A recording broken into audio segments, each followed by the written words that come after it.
The folder was in the third drawer of the filing cabinet, among the company documents and the statements from the family trust. No striking label. No different color.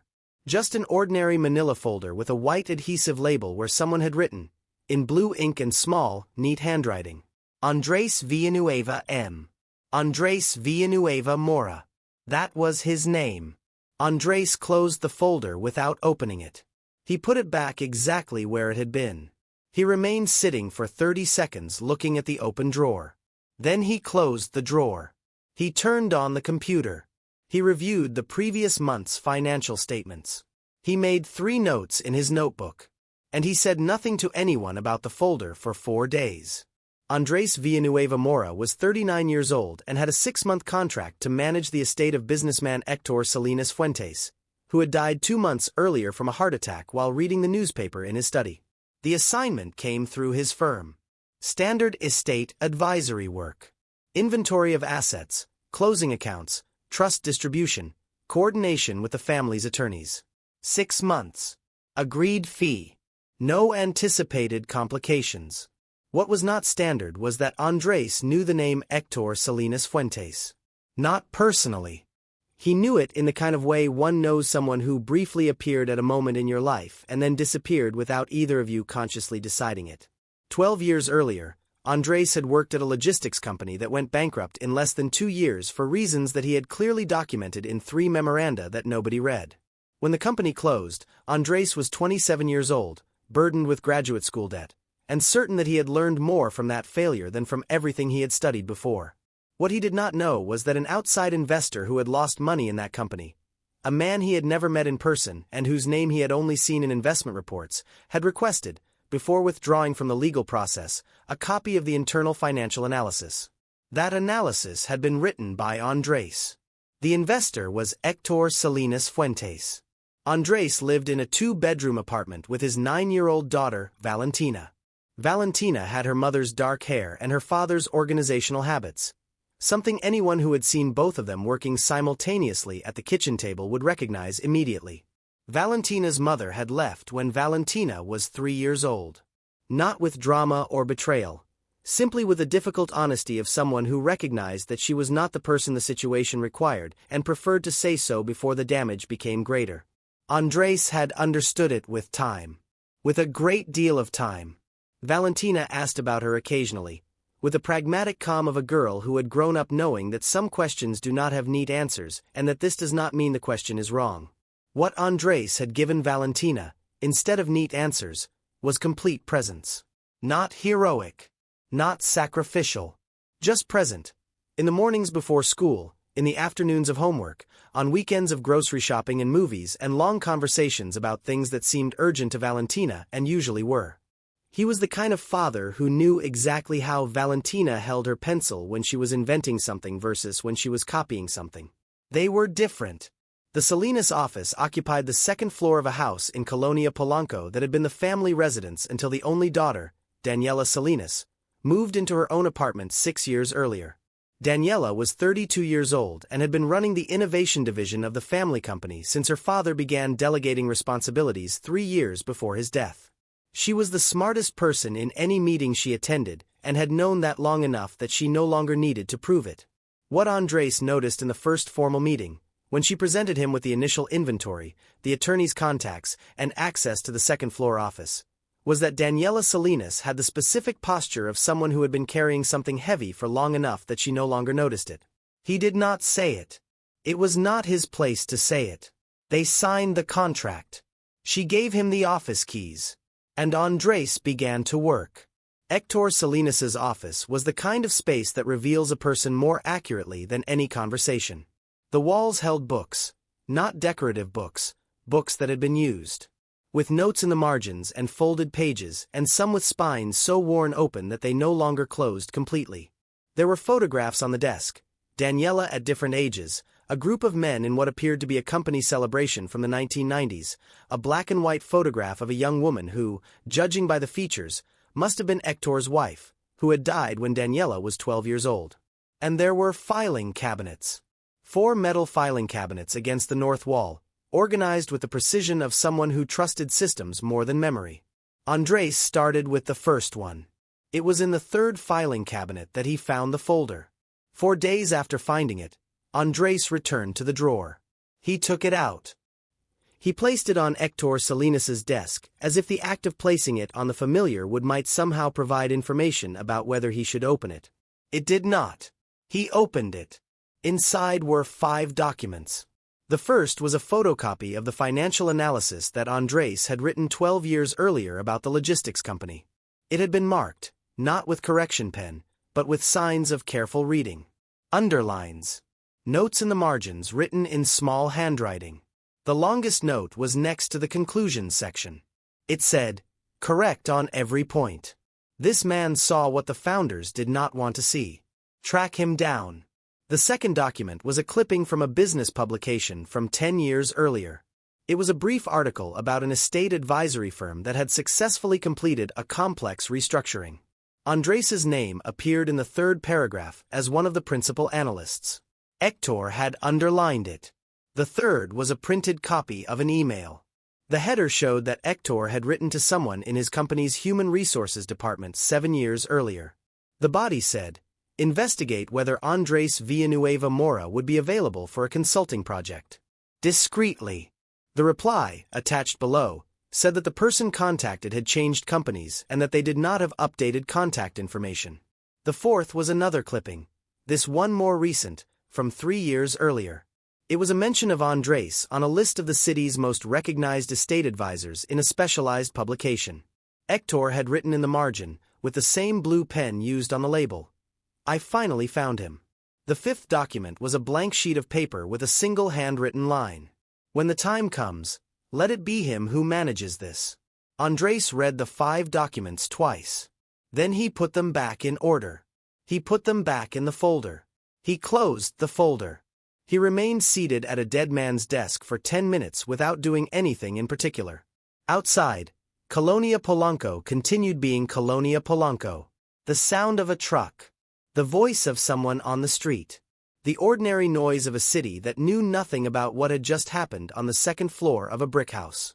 Héctor Salinas Fuentes had spent 12 years tracking his work.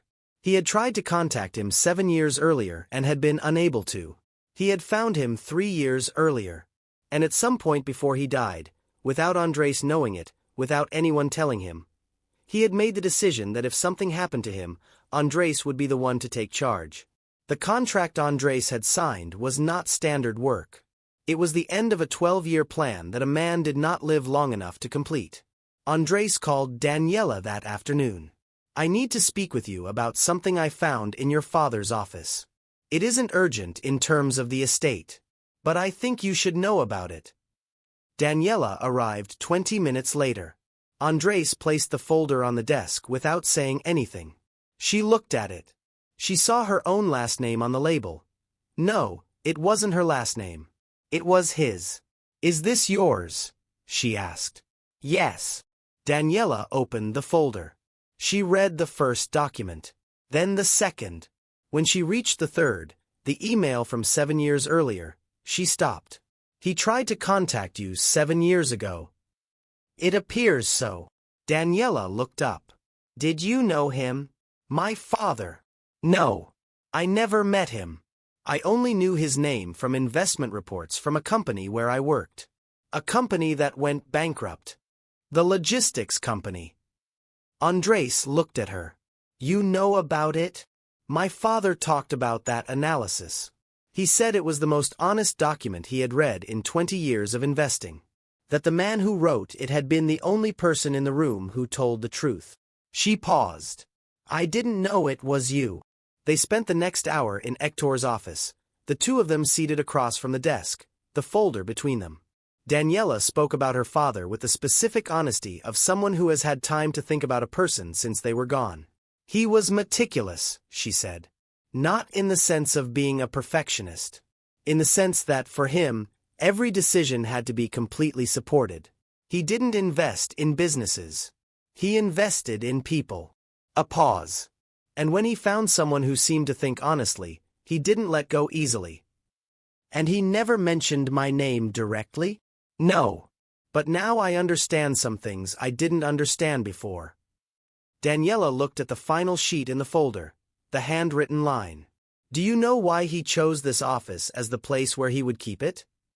Andrés shook his head. Because my father used to say that the most important things shouldn't be kept in safes. He said important things should be kept where you work, so you don't forget why you work. Daniela closed the folder. This folder wasn't hidden. It was filed.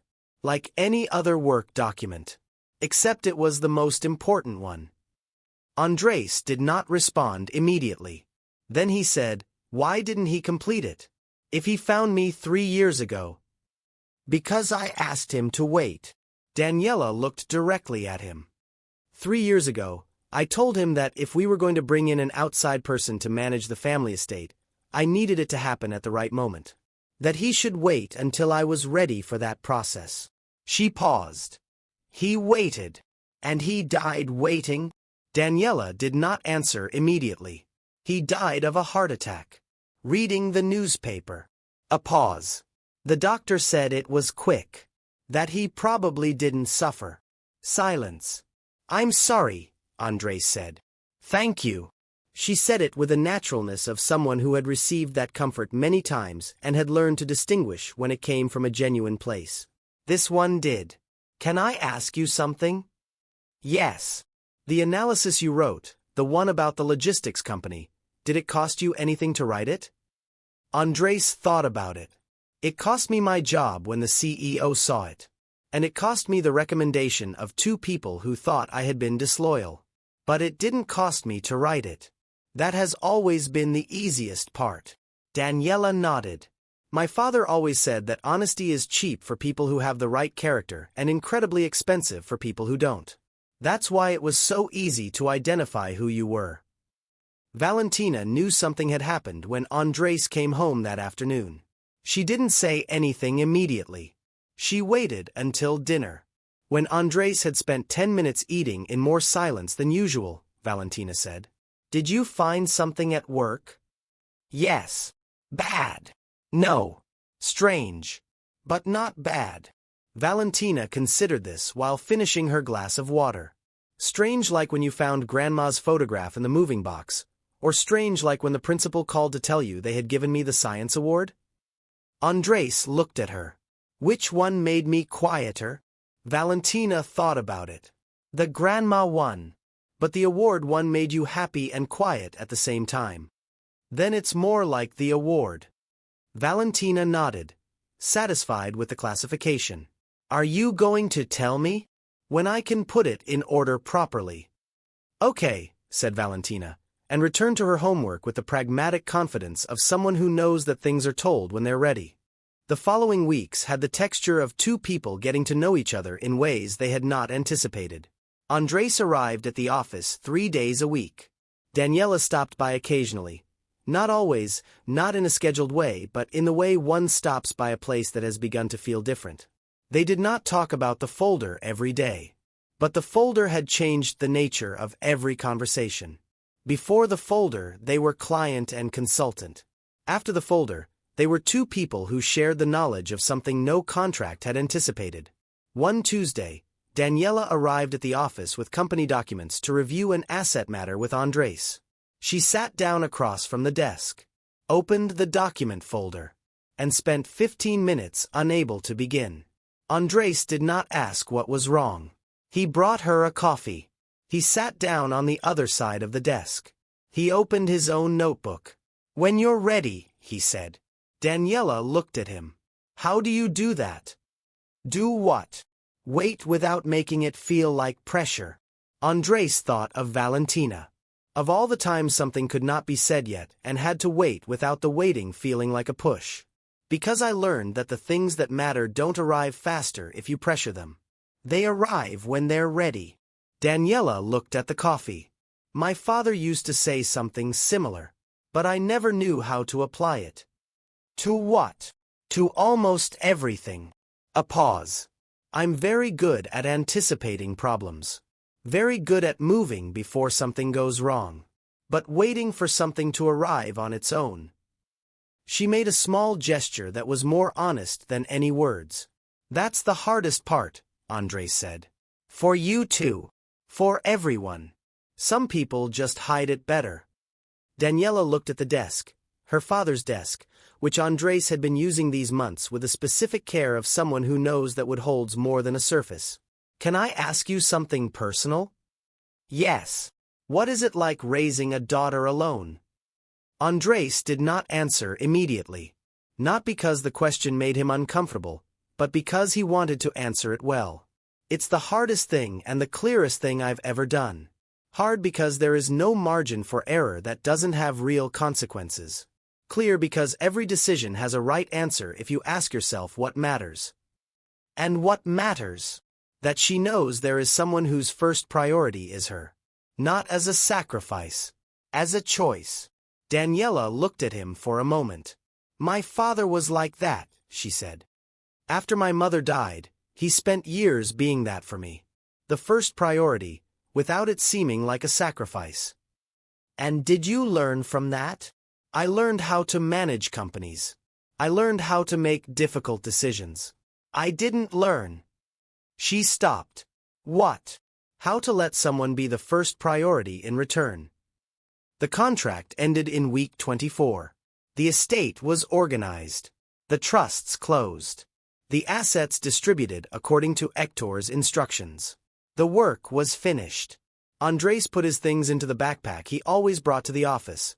The notebook, the pens, the computer charger. Daniela was standing in the doorway. The office is in order, Andrés said. The filing cabinets are indexed. Everything that is digital has a physical backup. He paused. And I put the folder back in the third drawer. I thought it should stay there. Daniela said nothing for a moment. Why there? Because your father put it there. And things placed with intention should remain where the person who placed them left them. Daniela looked at the filing cabinet. What do you think would have happened if he had contacted you directly? 12 years ago, after the analysis. Andrés genuinely thought about it. I probably would have worked for him. It would have been a different story. A pause. Valentina probably wouldn't exist. Not in the way she exists. Daniela nodded. And I wouldn't have what I have now, which is exactly what I needed now and not 12 years ago. She looked at him. My father had a very good sense of timing. It seems so. A silence. Andrés. Yes. The company has a position that my father spent years wanting to fill with someone specific. Director of Financial Planning. A pause. This isn't a rescue offer or charity. It's the job my father kept for 12 years waiting for the right person.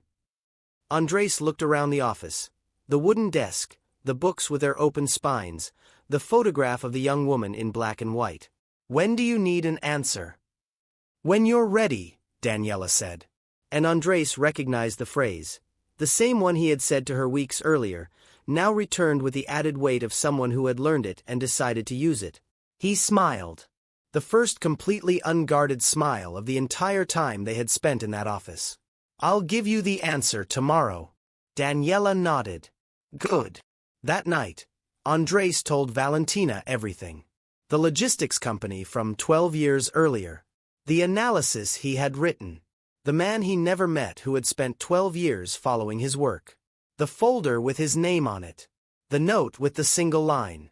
Valentina listened to everything without interrupting, which for Valentina was a sign that she was processing something important. When Andrés finished, Valentina remained silent for exactly 10 seconds. Then she said, so that man was taking care of you without you knowing. Andrés had not thought about it exactly that way. I suppose so. Like when I take care of you by pretending I don't notice you're tired so you won't worry that I notice. She looked at him with the seriousness of a 9-year-old. Sometimes taking care of someone is not telling them you're taking care of them. Andrés looked at his daughter. When did you learn that?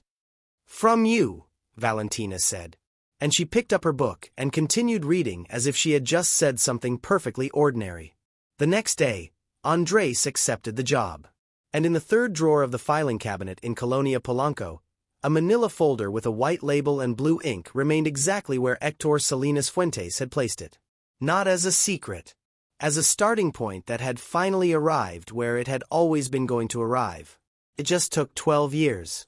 And that, as Hector had always known, was exactly the right amount of time.